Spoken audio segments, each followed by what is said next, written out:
Olá, sou Ellen de Paula, bibliotecária e técnica de escultura do Sesc Maranhão. Sou Lisiana Bessa, bibliotecária e faço parte da equipe de cultura do Sesc Maranhão. Este é o projeto De Ressol Cultural, projeto que impulsiona a cena artística local, com ações culturais em formato online para os diversos públicos. Hoje, na atividade de biblioteca, em Um Autor por Ele Mesmo, convidamos os escritores Charlene Serra e também Wilson Marques. Nas atividades Biblioteca e Literatura, um dos objetivos do Sesc Maranhão é incentivar a leitura, formar leitores e estimular a ampliação da produção literária, através de oficinas, palestras, feiras, oportunizando ao público o conhecimento de novas publicações e de todo o processo criativo. Nesse sentido, elaboramos algumas perguntas para que os nossos convidados falassem a respeito de suas experiências no universo literário. Charlene Serra nasceu em São Luís do Maranhão, é graduada em Desenho Industrial pela Universidade Federal do Maranhão, Pedagogia pela Universidade Estadual Vale do Acaraú. É especialista em Educação Especial em uma perspectiva inclusiva pela Faculdade de Santa Fé. É palestrante, formadora educacional, membro da Academia Poética Brasileira no Paraná, membro da Associação de Jornalistas e Escritoras do Brasil, AGEB. É escritora, poetisa e possui vários prêmios literários, dentre eles o Prêmio de Monteiro Lobato, na categoria Melhor Livro de Inclusão. Ao todo, possui 7 obras publicadas. Coleção Incluir, composta por 5 obras, aborda a educação inclusiva e a inclusão de pessoas com deficiência. O Diário Mágico, Um Segredo para Contar, aborda sobre o abuso infantil. E em sua mais recente obra lançada, Os Espelhos de Eva, romance que aborda sobre o universo feminino e sua multiplicidade. Oi gente, eu sou Charlene Serra, autora da coleção Incluir, do Diário Mágico e também do livro Espelhos de Eva. Estou aqui com vocês para contar um pouco de como tudo começou, como a literatura chegou na minha vida e os meus olhares a respeito da inclusão. Mas antes eu gostaria de descrever a minha imagem para contemplar as pessoas com deficiência visual. Eu tenho pele clara, cabelos lisos, escuros, escovados. Tá? Estou vestida com um terno preto e uma blusa por dentro desse terno que ela tem fundo rosa claro, com linhas brancas e pretas. Uso um colar preto, tá? E o meu cenário de fundo estão alguns personagens da coleção Incluir, com alguns prêmios que eu recebi e eles fazem parte desse momento com a gente. Charlene, em que momento e o que a despertou abordar através dos livros sobre esse assunto tão atual e necessário para as crianças? Bom, como tudo começou na minha vida, eu, enquanto estudante de desenho industrial, sempre tive um olhar muito social e alguns projetos dos quais eu fazia era referente à construção de adaptações, brinquedos e propostas voltadas à pessoa com deficiência visual. E aí nessa construção, nesse olhar, as coisas foram criando forma, né? E em um determinado momento comecei a frequentar uma instituição e conheci algumas crianças cegas, onde eu passei a ser ledora. Então existe o leitor, a pessoa que lê para si, e o ledor que lê para o outro. E eu passei a contar histórias para crianças cegas e lá conheci uma criança com o nome Yasmin. E essa criança, ela fez com que eu conhecesse esse universo pedagógico da pessoa com deficiência visual. E aí eu aprendi, muito com ela. Essa criança, ela permanecia todo o tempo sentada. E isso era algo que me incomodava muito. Eu não entendia por que ela ficava sentada, por que ela não queria interagir, conhecer o ambiente. Em um determinado momento, em uma viagem que eu fiz, essa criança, pelo tempo de distanciamento, então quando ela ouviu minha voz no retorno, ela caminhou e foi tateando até o meu encontro. E lá ela disse que a saudade foi maior do que o medo. A partir desse momento eu comecei a querer saber quais os medos dessa criança, o que tanto incomodava essa criança. E quando eu descobri, eu me despertei enquanto escritora. Despertei porque eu descobri que os medos dessa criança eram medos assim que traumatizavam, machucavam a alma. Então essa criança, ela me revelou que ela não queria caminhar porque ela poderia cair num buraco e não sair mais de lá. Então que tinham revelado para ela que existiam pregos, existiam situações, tinham bichos, tinha situações pelos caminhos e que ela preferia ficar sentada. Eu percebi que eu precisava fazer algo e eu consegui, conversando, contando histórias, mostrando para ela que o mundo não existia essas situações, que ela precisava conhecer, que ela precisava caminhar, que ela precisava conhecer o ambiente. Então eu consegui salvar aquela infância. Mas eu fiquei inquieta e eu precisava expor isso e fazer com que esse momento chegasse até as pessoas. E aí eu me tornei escritora nessa necessidade de levar esse olhar para outras crianças. Porque quantas crianças por aí não estavam vivendo a mesma situação que a Yasmin? Quantas crianças não tinham esses medos, tinha essa ideia de que os caminhos, né, tinham espinhos e que elas queriam ficar ali quietinhas para que elas não se deparassem com essas questões, com esses traumas, com esses momentos, porque quando existe esse trauma, isso corrói qualquer ser. Imaginem crianças. Então eu me transformei em escritora por um amor infinito, por salvar essa criança e por querer também levar, através da literatura, esse olhar humanizado e fazer com que os meus livros alcançassem corações, principalmente do professor, onde o professor iria olhar os meus livros e ter uma conexão para poder levar para seus alunos, para os leitores e assim realmente fazer com que esse amor chegasse até eles. Então foi esse o grande momento de encontro entre uma ledora com o ser escritora. Atualmente, como você vê o trabalho de inclusão nas escolas e também na sociedade? Professores, familiares e a sociedade estão preparados para lidar com essas situações? Sim. Como eu vejo a inclusão, né, na sociedade, nas escolas, com os professores? Eu coloco para vocês que a inclusão, ela precisa nascer necessariamente de uma vontade imensa, de um amor infinito. Se o professor não acredita no processo inclusivo, ela não vai acontecer.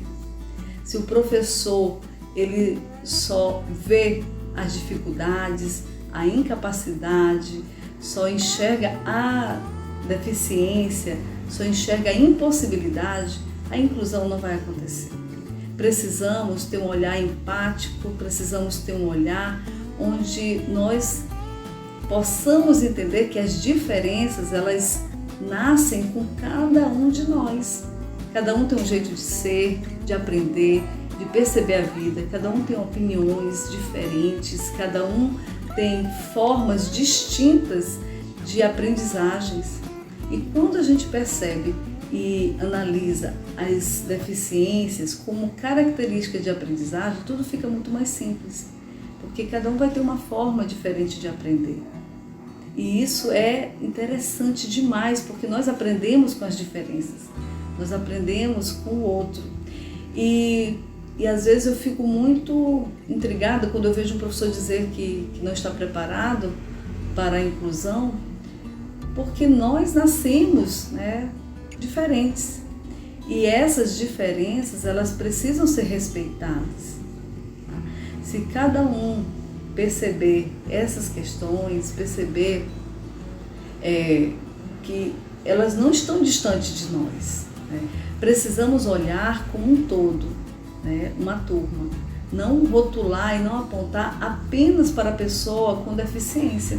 Porque às vezes existem turmas, né, com 30 alunos e o professor só fala de um aluno com deficiência. E os 29, eles ficam completamente distantes daquela realidade. Não existe uma interação, não existe um envolvimento da turma, não existe um acolhimento daquele estudante que tem uma deficiência para que ele se sinta amado, respeitado e incluso naquele ambiente escolar.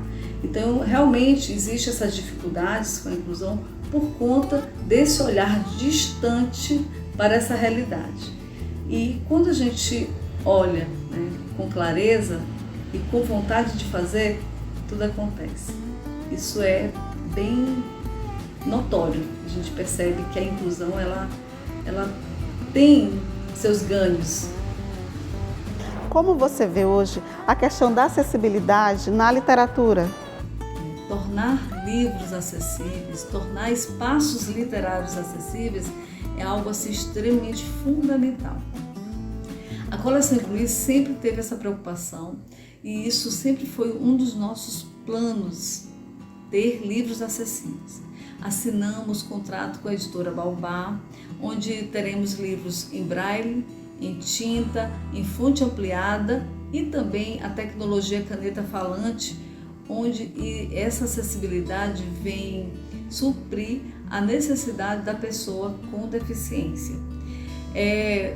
Falar dessa acessibilidade é algo bem mais abrangente e não se restringe apenas à questão do livro, e levar contadores de histórias em libras, transformar livros em áudios, descrever imagens, né? Às vezes eu vejo muitos contadores de histórias, eles vão contar a história e esquecem de descrever aquela imagem, aquela ilustração. A gente tem que entender que a ilustração na literatura infantil é algo que chama a atenção, que nos encanta, nos emociona. E essas ilustrações para a pessoa com deficiência visual, elas são extremamente importantes e precisam ser descritas, porque a pessoa com deficiência visual, ela também quer saber quais as ilustrações que estão contidas nas histórias, e isso tudo nós podemos fazer. Isso tudo é algo que depende muito da vontade do fazer. Quando eu comecei, não tinha muitos livros acessíveis e nem por isso eu deixei de contar histórias para crianças com deficiência visual e deixei de envolvê-las naquela contação de história. Hoje, com muito trabalho, a gente está conseguindo chegar, né, com essa acessibilidade. Já temos muitos livros em braille e o interessante são os livros em tinta e em braille.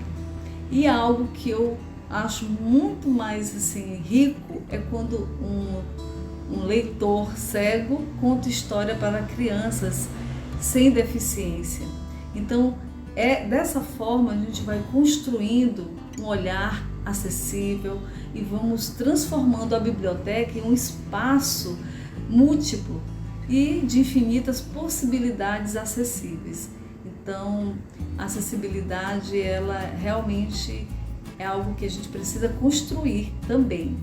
Aproveito o momento para agradecer o convite do SESC e essa oportunidade de propagar e de divulgar o nosso trabalho através de uma instituição que tem o nosso respeito e a nossa admiração por todo o trabalho que o SESC vem fazendo ao longo dos anos. Então, muito obrigada a todos que estão envolvidos nesse projeto e nós só temos a agradecer pela oportunidade de estar com vocês.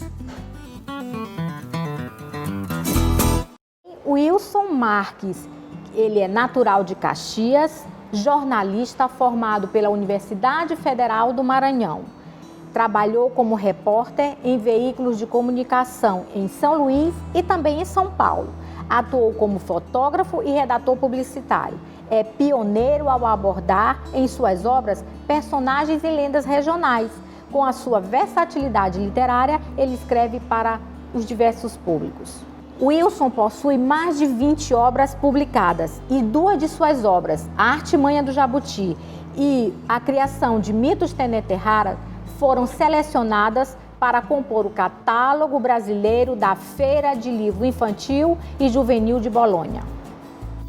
Olá, antes de tudo agradecer pelo convite para participar de mais esse projeto do SESC. Fico muito grato, uma parceria já nossa que rola já há algum tempo, e também para parabenizar esse trabalho do SESC que vem de fato valorizando, incentivando não só a leitura em nosso estado, certamente no Brasil também, como também a produção literária, o trabalho do escritor.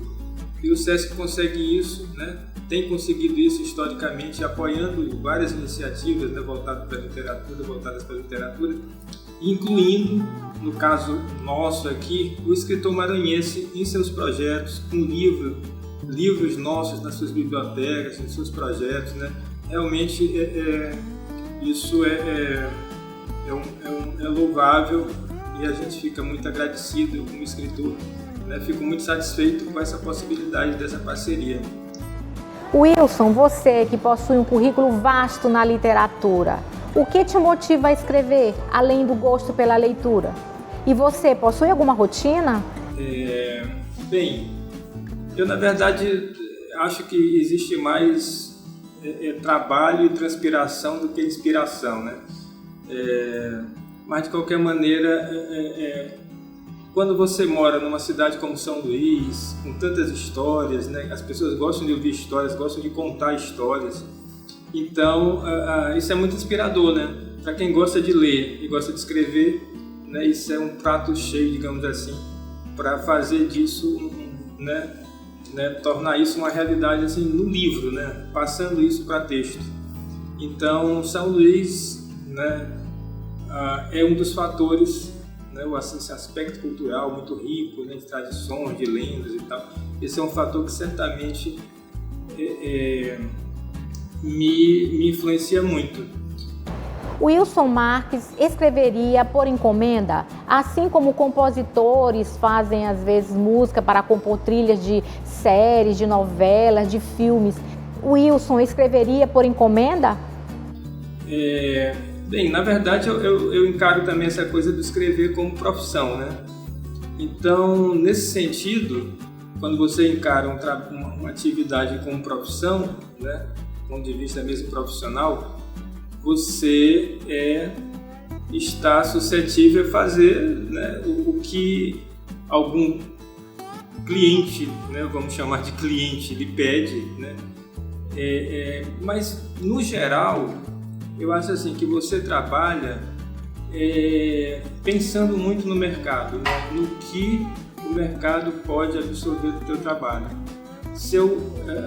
No caso específico do livro para o público infantil, infanto-juvenil, como a gente chama, se eu não escrever focado no que o mercado está pedindo, sem ter uma ideia mínima do que as editoras, as escolas estão interessadas, esse material vai ficar só para mim, para alguns amigos, não vai ser editado por ninguém, se for editado vai encalhar.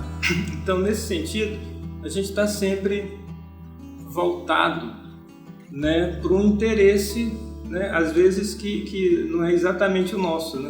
Você pode estar querendo escrever sobre, sei lá, a ponta da areia, praia, olho d'água, não sei, estou aqui chutando. Mas se ninguém estiver interessado nisso, simplesmente o livro não vai rolar. Então, de alguma forma, direta ou indiretamente, a gente está sempre meio que trabalhando assim, por encomenda, E isso não é nenhum demérito, Eu acho que isso é normal, Artistas, durante todas as épocas, trabalharam dessa forma. Na Renascença, aqueles grandes pintores tinha a famosa figura do mecenas, né, que pagava o pintor lá para pintar a família dele e tal. Então, as coisas funcionam mais ou menos assim. Wilson, você já escreveu em parceria com outros escritores. Como é esse processo de escrever com outras pessoas? Essa também é bem oportuna, essa questão, porque no caso no geral, assim, na literatura, a gente está sempre trabalhando com parceria, né? De uma forma mais ampla. Você faz um livro, vai ter um diagramador, vai ter um cara que vai fazer o projeto gráfico e tal, né? Sozinho você jamais constrói um livro. Mas no caso específico da literatura, né, infanto-juvenil, tem um parceiro que tem que ter, que é o ilustrador, né? A pessoa que vai traduzir, vai enriquecer, na verdade, aquela história, às vezes contando uma história paralela. É muito rico isso, né? Muito interessante o seu texto, né? Então, desse ponto de vista, né, todos os meus livros têm sido escritos em parcerias, né, com os ilustradores. Um dos que eu acho assim, bem bacanas, esse aqui chama Adivinha Quem Foi o Miolo do Boi? E esse é um livro muito interessante, porque minha parceira aqui, a Luciana Greta, que ela é carioca. E esse é um livro sobre o Bumba Meu Boi, né, ilustrado por uma carioca que veio, acho que 2 ou 3 vezes aqui em São Luís, aqui no Maranhão, e ficou muito encantada com o Bumba Meu Boi, né? Ficou tão encantada que levou a ideia para o Rio e lá eles criaram, né, um Bumba Meu Boi carioca. Então a Luciana veio aqui, já tinha essa vivência do Maranhão e tal, do Bumba Meu Boi. E quando o livro começou a ser produzido, ela foi procurada para ilustrar, provavelmente em função dessa experiência que ela já tinha adquirido aqui no Maranhão. E ficou um trabalho muito legal, né? O livro ficou muito bonito. Mas tem um livro especial, né, que eu acho que é o sentido mais da pergunta, que é no sentido da produção, da construção do texto, né? E eu tenho um livro chamado Contos e Lendas da Terra do Sol, que foi escrito em parceria com um poeta fantástico, que é o Marco Aurélio, né? Tem vários livros, né, em cordel, publicado, vários livros de histórias da tradição oral. E a gente fez esse livro. Eu recolhi histórias aqui no Maranhão, histórias da tradição oral. Ele recolheu na Bahia, que é o estado dele. Ele mora em São Paulo, mas ele é baiano, então ele recolheu essas histórias lá. E a gente juntou tudo isso no pacote e fez esse livro. Esse livro foi lançado ano passado pela Paulo, ficou muito bonito também. É um livro que está muito bem aceito, eu tenho acompanhado as vendas dele no país inteiro. Ele está tendo um interesse muito grande. Ele foi incluído no catálogo da Feira de Bolonha também, como este aqui também foi para o catálogo. Então essa parceria foi fantástica e eu espero que role outras também, né? Que é muito interessante. O trabalho, né, em conjunto assim, ele enriquece muito mais, tem novas ideias, né? Então eu espero que se renove. O que você diria para alguém que quer ser escritor? Qual conselho você daria? Olha, eu acho que tem 2 questões. Se você quer ser escritor por prazer, porque acha legal, escrever porque, né, bacana e tal, ler, né? Ler bastante e escrever muito mais, né? Escrever muito todo dia e tal. Agora, se a pessoa pretende escrever, ser escritor, pensando profissionalmente, eu acho que o ideal é ver o mercado, né?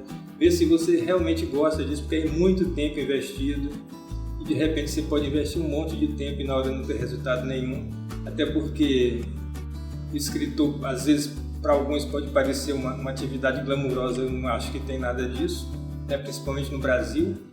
Remuneração, você ganha pouco escrevendo livro, raros escritores conseguem, né, ganhar algum dinheiro assim, considerável com o trabalho. E então eu acho que vale a pena verificar, como qualquer profissão, né? Eu acho que se toma o ato de escrever como profissão, como qualquer outra. Então, você vai ser jornalista, médico, advogado. É interessante que antes, né, antes de investir tanto tempo, dinheiro, né, neurônio é verificar, né? Se aquilo é realmente o que você quer, né? Se o que você pensa que é um interesse artístico pode ser só... Talvez você seja só um leitor, né? E acha muito bacana ser leitor e pensa que você é escritor também, na hora não tem aquela capacidade de rotina, de trabalho diário, de reescrever, escrever, reescrever, entendeu? Então eu diria isso, se pensa profissionalmente, veja o mercado, como é que é a vida dos escritores aqui.